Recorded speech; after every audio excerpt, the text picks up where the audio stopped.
Tell us why you were selected for the job and what makes you the person to lead this commission.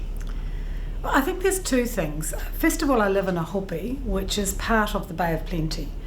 And I've been the MP there for 15 years. I've been a big advocate for the development of places like Opotiki and Kawerau, both of which depend on Tauranga operating effectively and efficiently. They're both developing products that they need to get out through the port, which means transport. All of those connections are really, really important. Tauranga is the heart of the Bay of Plenty. And then secondly, I've had over 30 years in both local and central government. I've been a deputy mayor of a city, of Napier City, and I've also been a minister for 9 years. And then I spent the last 3 years as a parliamentarian bringing cross-party groups together. So I think the minister had confidence that A, I understood the systems, and B, that I could get people to work together. What's the most important challenge you think the Commission faces? Well, I think it's confidence in the council. Anywhere you go in town, I've had a morning out and about in the CBD, and I was really sad actually to hear no one has confidence that the council had made the right decisions, could make the right decisions, had done the right things, or could even complete projects. For the Commission, I mean, we're very focused on that long-term plan, that 10 years. We've got a very short time to lead into that. We've put the dates out by a month to make sure that we get good time to talk to the community.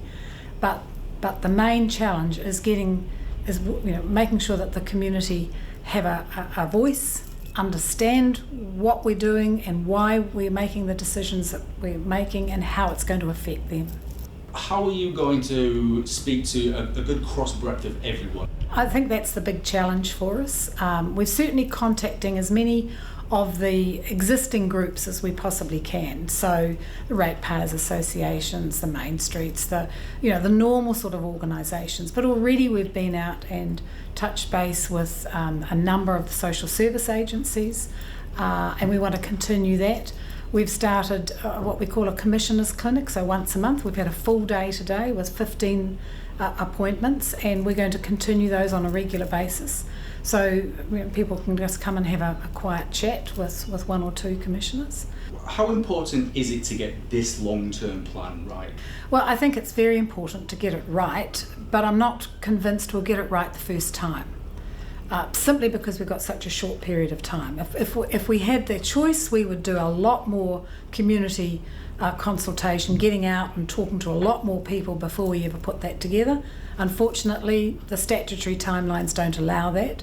So we have reserved the right to come back and have a second go.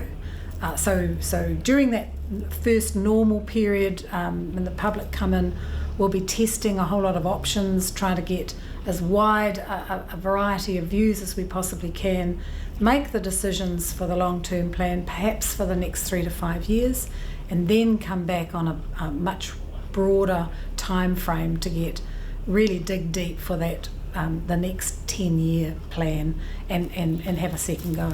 Everything that people do in their daily life is generally governed by their local authority. So every time they turn on the tap to make a cup of coffee, or run a bath or a shower, every time they flush their toilets, every time they step outside their door, the amenities, whether it's community facilities, whether it's just their footpaths and their roads that enable them to get anywhere, all of that is controlled by their local authority.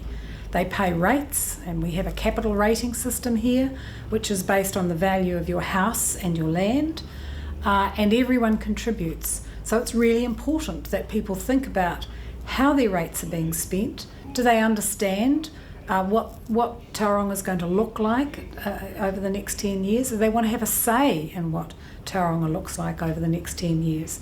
We're keen to hear from them, and we'll be doing everything we can to reach out and get to as many groups as we possibly can. If we meet up in a year's time and I ask you, what have you achieved, what do you hope to have achieved in that period of time? I would like to see that when I go into the CBD or I wander around Tauranga, that I don't get from people that it's a mess and get on and make some decisions, that they have some pride in their city, they have a clear idea of where the city's going to, why things are happening, and that things are happening, but most importantly that they have confidence that their city is developing in a way that they're comfortable with.